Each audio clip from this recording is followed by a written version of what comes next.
commencer par les livres e-book. J'en ai lu que 2 en e-book, donc on va commencer par ça en premier. Alors j'ai pris mon petit carnet.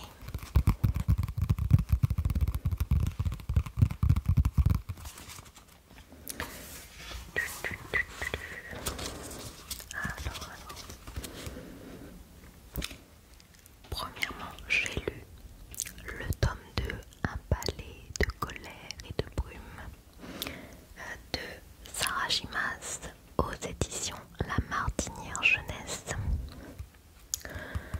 Donc le tome 1 c'était Un palais d'épines et de roses. Je vais pas vous refaire un résumé du tome 1, je vais vous mettre en petit la vidéo du mois où j'ai lu Un palais d'épines et de roses. Je ne me souviens même plus, mais je vous mettrai ça en petit. Alors, comment dire, j'ai bien aimé ce tome 2, mais pas autant que le premier. Et tout ça à cause de la romance en fait, et donc du couple. J'ai beaucoup aimé le couple du tome 1, Fer et Tamlin.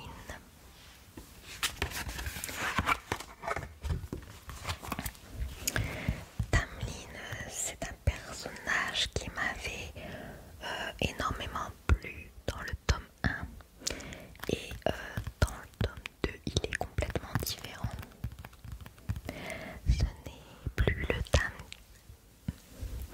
Ce n'est plus le Tamlin du tome 1. Et Fer va donc retourner sa veste et avoir une romance avec un autre homme.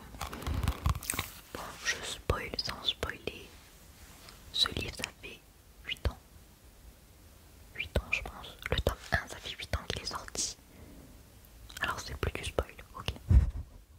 Voilà, donc adieu Tamlin et bonjour Rhysand, le nouveau mec, quoi. Alors, d'une certaine façon, je comprends l'héroïne parce que Tamlin est devenu chiant, quoi. Il est chiant et je pense qu'il perd la tête, clairement. Il perd la tête et forcément voilà. Mais j'aime pas les gens qui changent d'avis comme de chaussettes. Et puis là c'est trop rapide en fait, c'est ça. C'est plutôt la rapidité. Voilà, pas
sensible.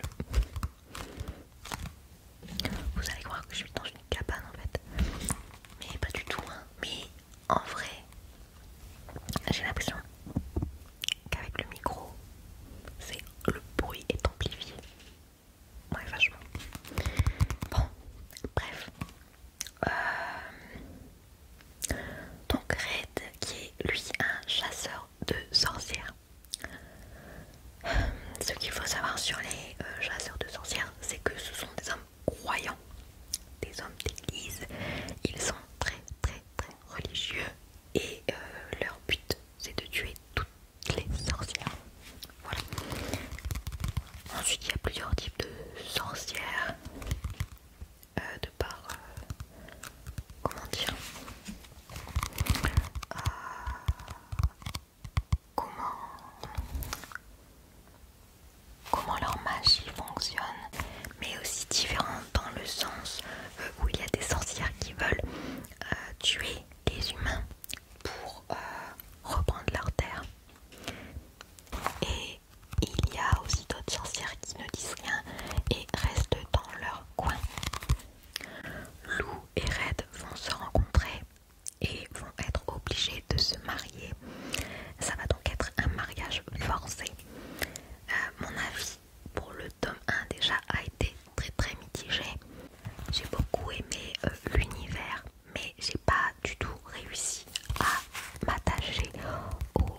je ne suis pas déçue de l'avoir lu.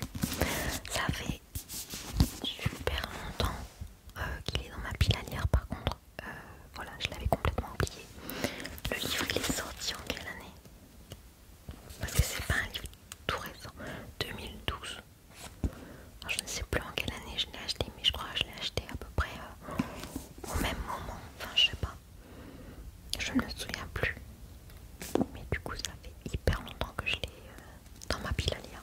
Ça, c'est sûr. Ah, je vais mettre là-bas. Ensuite, j'ai lu celui-ci. Donc, Le procès de la momie de Christian Jacques aux éditions Pocket. Donc ça, je ne l'ai pas acheté. Il m'a été offert pour l'achat de 2 poches. Donc, pour moi, c'est pas, enfin, c'est pas ce que je lis habituellement.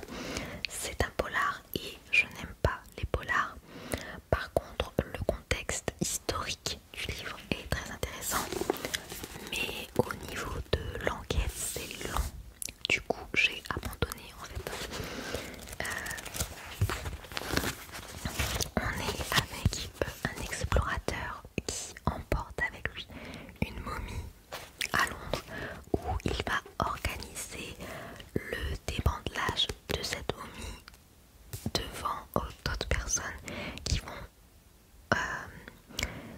ont été invitées, mais le lendemain 3 personnes qui étaient là pendant le démantelage sont morts et la momie a disparu.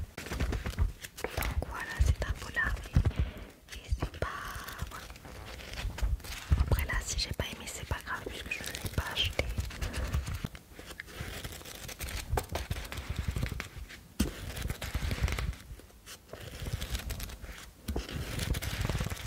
Il va aller dans une boîte à livres, on ne sait jamais, ça peut toujours intéresser quelqu'un. Ou alors peut-être ma mère. Parce que moi quand je n'ai pas aimé mes livres, soit je les donne à ma cousine qui lit aussi beaucoup, soit à ma mère. Ça dépend en fait. Ça dépend le genre en fait. Mais je pense pas que ma mère aime les polars non plus.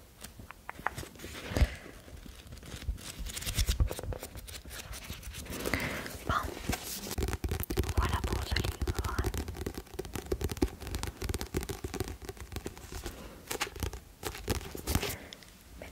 Là-bas, en parlant de polar, voici un deuxième polar. Et celui-ci, je l'ai acheté. Alors vous allez me dire, pourquoi t'as acheté un polar alors que tu n'aimes pas les polars? À votre avis? À cause de la couverture? Ouais, je sais, c'est débile, mais c'est comme ça.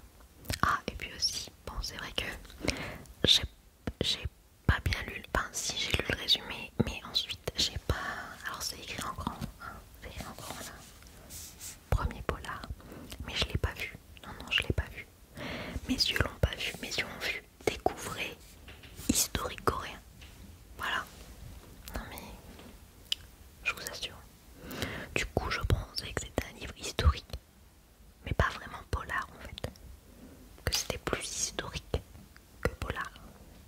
Voilà. Mais forcément non, c'était un vrai polar, donc j'ai pas aimé. Voilà. J'ai dépensé mon argent inutilement, je sais. Ça je pense que je vais le donner à ma mère. Je pense que même si elle n'aime pas les polars, ça pourrait l'intéresser. Donc c'est un polar en Corée et au XVe siècle. On a bien le contexte historique. D'ailleurs, à la fin du livre, on nous explique ce qui est vraiment intéressant. Ici, on nous explique que voilà, le roman se déroule à Ansan, capitale de la Corée, au début du XVe siècle. La dynastie Wang, qui gouvernait le royaume de Goryeo de 918 à 1392, est supplantée par la dynastie Yi. Donc c'est le début de l'époque Joseon qui s'étalera Donc Sejong, quatrième roi de la dynastie Joseon, accède au trône en 1418. C'est sous son règne, qui durera 32 ans, et sera l'un des plus brillants et généreux de toute l'histoire coréenne que se déroule l'histoire d'Aran. Voilà.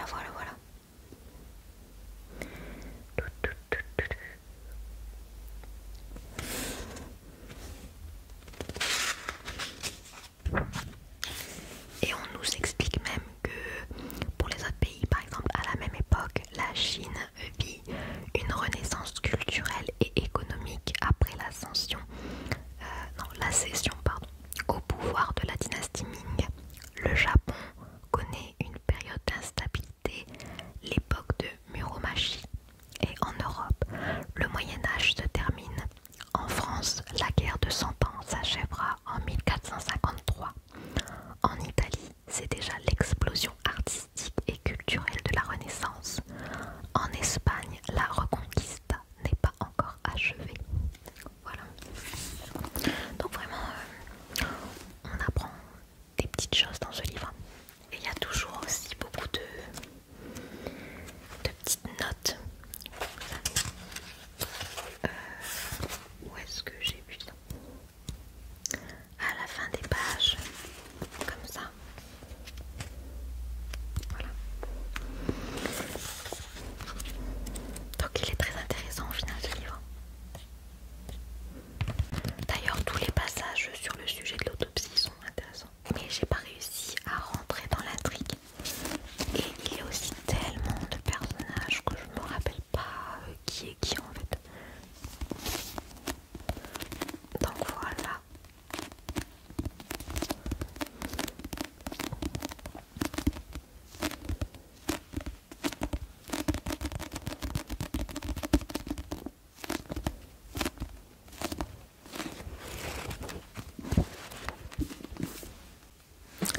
J'ai lu Les Sœurs Holo de Crystal Sutherland aux éditions Rajo.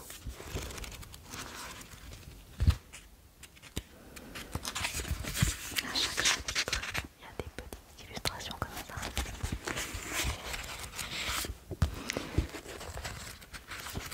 Alors, ce livre m'attirait beaucoup car il convenait parfaitement pour cette période de l'année. La couverture, voilà, donc la période d'Halloween quoi. Mais ça a été une grosse déception. Ça partait bien, le début était cool, l'énigme autour de la disparition était vraiment bien.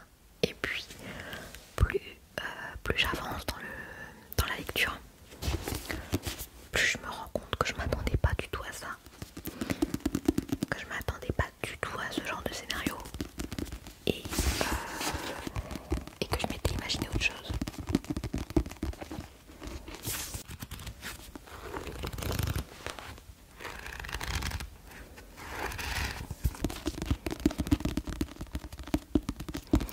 On suit trois sœurs avec vraiment trois différents caractères.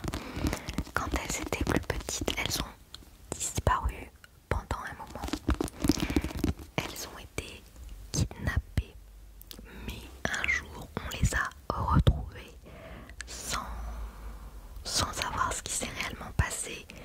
Et surtout, les parents ont trouvé que leurs trois vies avaient complètement changé après leur disparition. Après on peut dire que c'est normal, elles ont disparu, on ne sait pas ce qui s'est passé, on ne sait pas ce qu'elles ont eu. C'est normal que leur comportement change, sauf que ce n'est pas uniquement leur comportement, c'est physiquement. Et là c'est pas normal. C'est-à-dire que leurs filles avaient les yeux bleus et elles reviennent avec les yeux noirs. Donc c'est bizarre.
vient juste de mourir. Et bien que les bonnes sœurs lui disent que sa meilleure amie s'est suicidée, elle n'y croit pas et pense qu'elle a été tuée. Donc elle veut mener son enquête en fait. Voilà. Au même moment, il y a l'existence d'une tante inconnue qui surgit de nulle part et lui propose de la recueillir chez elle. Cette tante est fortunée, elle a construit sa fortune grâce à la vente de dépouilles humaines pour les étudiants en médecine et va donc demander à Molly de se procurer des corps pour son compte. Molly va accepter et va y voir l'occasion de pouvoir enquêter sur la mort de sa meilleure amie.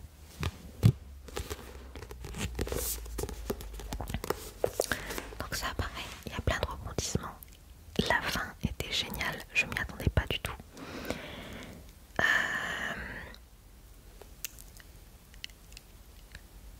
Notre personnage principal est vraiment très forte, très indépendante. Elle veut ensuite devenir médecin, puisque du coup ça l'intéresse. Il y a une petite romance, mais ouais non, oubliez ce que je viens de dire.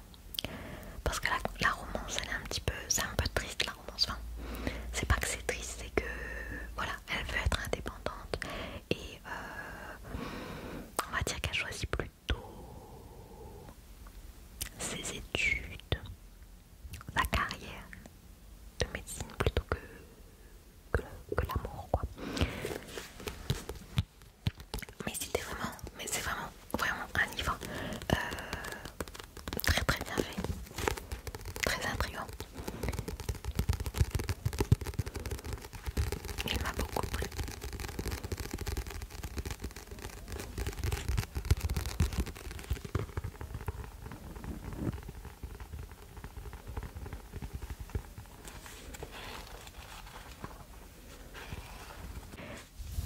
Voilà pour tous les livres que j'ai lus ce mois-ci.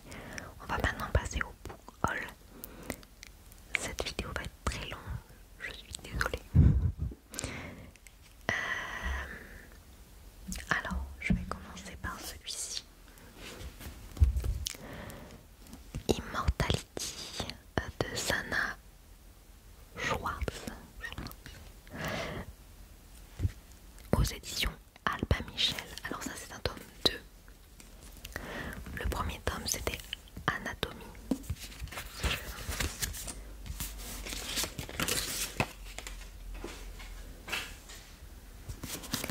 Et c'est un livre que j'ai tellement aimé. Enfin, le premier tome, j'ai tellement aimé que je me suis acheté le deuxième tome. Et en fait, la première de couverture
adoré ma lecture. J'ai été transportée en Écosse et surtout dans tout ce qui est en lien avec la médecine. Par contre, la fin du tome 1, surtout que je ne savais pas qu'il y allait avoir un tome 2. Je pensais que voilà, la fin du tome 1 c'était la fin quoi. Du coup j'étais hyper déçue. Mais non, ça va. Il y a un tome 2.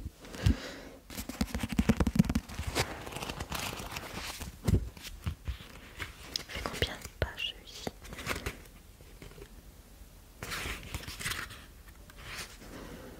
469. Voilà. Alors on m'a offert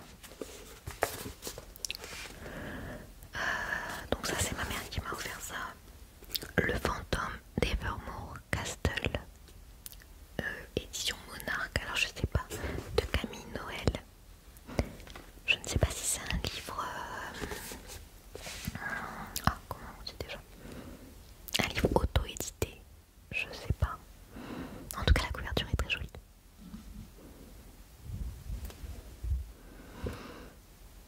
Et elle m'a dit, et ma mère m'a dit, tiens, je suis sûre que tu vas aimer ça. Donc je vais vous lire le résumé. On est aussi en Angleterre, alors c'est pas l'Écosse mais l'Angleterre, et on est encore en 1800 et quelques, donc là 1804. Eleanor Ravenwood occupe ses journées à lire des romans et à se promener dans les magnifiques jardins de Glasden Abbey. Elle rêve secrètement de vivre des aventures palpitantes comme les personnages de ses récits préférés. Or, son destin s'annonce plutôt triste et malheureux lorsque son père, l'austère colonel Ravenwood, décide de la marier à un gentleman en quête d'une riche héritière. La jeune femme de 19 ans n'entend pas se laisser ainsi imposer un mari, d'autant plus qu'elle est tombée sous le charme du fantôme qui hante Evermore Castle, ce château médiéval abandonné non loin de chez elle. L'attirance qu'elle éprouve envers ce mystérieux revenant ne cesse de grandir. Mais il y a un problème. S'il a ressurgi d'entre les morts, c'est dans un seul et unique but, se venger. Alors on est en Angleterre en 1804, avec un fantôme, un château médiéval. La couverture même, franchement, c'est à lire maintenant, en cette saison. C'est pas un très très gros livre. Il fait combien de pages? Ah oui, il fait même pas 300 pages. Donc c'est un petit livre à lire très rapidement. Je crois que je l'ai aimé. J'ai également acheté Les Trônes Trahis de Nesrine Amari aux éditions Stardust. Alors lui par contre on dirait qu'il est vachement gros, alors que pas tant que ça. Il fait presque 500 pages.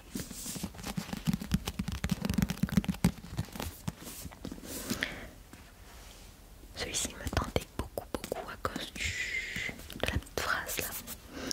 Quand le baiser de la couronne devient mortel. Voilà. Alors je ne sais pas si c'est un tome 1 ou si c'est un one shot. Je ne sais pas du tout. Je pense que c'est juste un one shot. Alors, je suis la princesse Bobby. Je suis la princesse Bobby. Je suis la princesse Bobby. Alcyon. Ouais, des fois il y a des noms et des prénoms. Par contre, il est super loin. Je suis la princesse Phoebe Alcyon. Ouais, on va dire ça comme ça. Unique espoir de mon royaume. Assia, la magie s'affaiblit depuis le régicide de mes parents. Le peuple crie sa famine et sa colère. Nul autre que moi n'est en mesure d'assouvir notre vengeance. Pour cela, je dois réussir à infiltrer la cour de leur assassin, Emrys Heartless, jeune souverain du royaume de Killan. Sous une fausse identité et armé de mon pouvoir, le baiser de la mort, je suis déterminée à lui faire payer son crime. Mais je vais devoir redoubler de ruses pour me frayer une place parmi la noblesse. Entre jeu de séduction, il me faudra briser la carapace d'Emrys, à condition de survivre à l'échiquier grandeur nature de la cour, où chaque pion doit être savamment avancé, car les ténèbres qui se profilent à l'horizon pourraient tout emporter sur leur passage. Ok.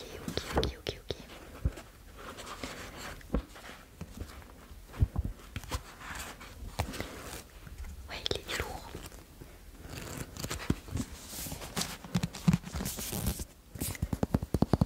Celui-ci peut vraiment bien me plaire également.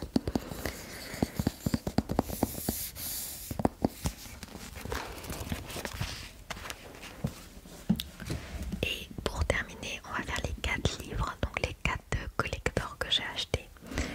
Donc je me suis pris La Reine Traîtresse, le tome 2.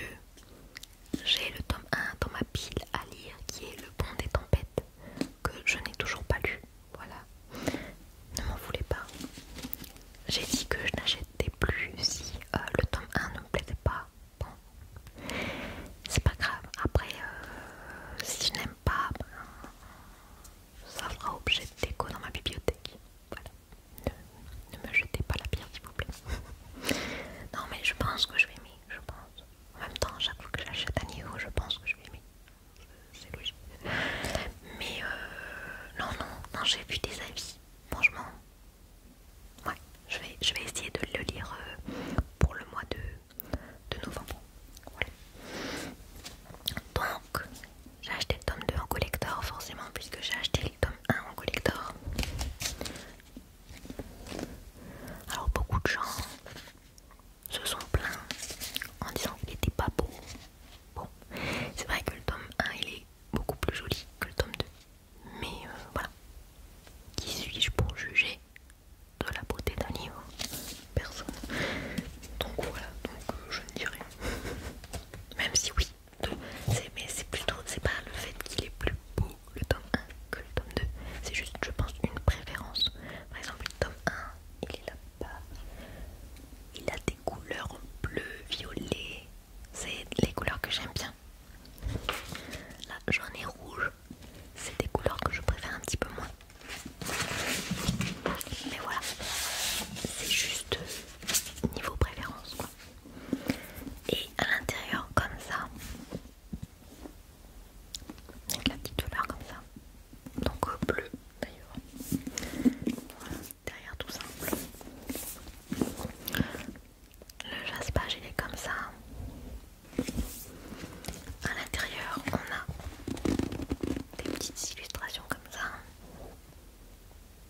Mais quand j'ai vu comme ça, je me suis dit c'est pas possible. J'achète pas toujours les collecteurs, enfin j'achète pas tous les collecteurs, j'en ai très peu, mais voilà. On va dire que j'achète ceux qui me tentent le plus. À l'intérieur, comme ceci. Et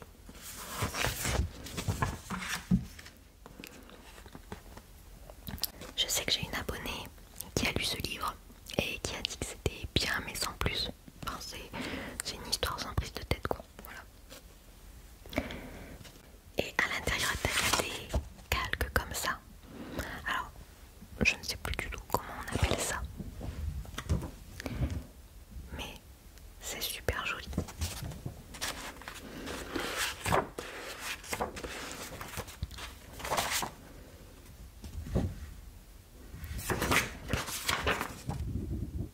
Voilà, on va le mettre à l'endroit. Voilà. Vraiment super beau. Et du coup, comment dire, bah, je vais acheter les suivants, forcément. Je vais acheter les suivants en collector. C'est un peu bête sinon d'en acheter qu'un. Je vais acheter les suivants en collector et le suivant sort en novembre. Donc voilà. Vraiment super beau. Donc je vais lire. Alors, les elfes ne viennent dans notre monde que pour deux raisons. La guerre et les épouses. Dans les deux cas, leur apparition est synonyme de mort. Il y a 3000 ans, les humains étaient les proies de races puissantes pratiquant la magie. Heureusement, un traité fut signé et une barrière entre les mondes érigée.